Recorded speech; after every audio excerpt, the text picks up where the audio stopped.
মাহফিলের সম্মানিত সভাপতি সাহেব, আমি স্টেজে ওঠার আগে সম্ভব হয় মাহফিলের এগুলো আপনাদের এখানে বড় বড় আলেম ওলামা আছেন, তাদেরকে জিজ্ঞেস করবেন। আমি সবার সামনেই স্বীকার করছি, প্রশ্নোত্তর দেওয়ার মতো যোগ্যতা আল্লাহ এখনো আমাকে দান করেন নাই। যেদিন আমার উস্তাদরা আমাকে বলবেন তুমি মাসালা মাসাইল একটু মানুষকে বলো, সেদিন আমি বলবো। আমি তো আপনাদেরকে ওপেনলি বলে দিলাম, অনেক মানুষ আছে না নিজের ইলিম জাহির করে, প্রশ্ন নিবে তারপর বলবে।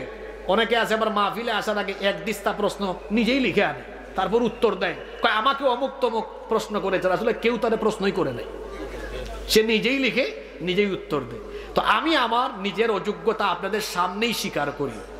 নিজের অযোগ্যতা স্বীকার করতে কোনো অসুবিধা আছে? আমার কোনো শরম নাই, কারণ আমি নিজে কোরআনের এমন এক ছাত্র। আমি জুমার খুতবায়, সেমিনারে, মাহফিলে আমি কথা বলার আগে আমি নিজে পড়াশোনা করে দেখে নোটও করে নিয়ে যাই। কেন নোট করে নিয়ে যাই? যাতে আমার জবান দিয়ে কোনো আলতু ফালতু কথা বের না হয়। আর এই প্রশ্ন উত্তর দেওয়ার মতো যোগ্যতা এখন আমার আসেও নাই, আমি ওই যোগ্যতাই অর্জন করি নাই। তো যে যোগ্যতা আমার নাই এটা আমি করবো কেন? যারা এই যোগ্যতা সম্পন্ন মানুষ আছেন তাদেরকে দিবেন, আর আল্লাহ যেন আমাদেরকে এই যোগ্যতা অর্জনের তৌফিক দেন, বলে না আমিন।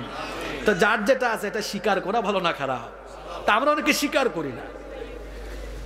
একজন মুফতি হওয়া কি এত সহজ বিষয়? এত সহজ বিষয় না।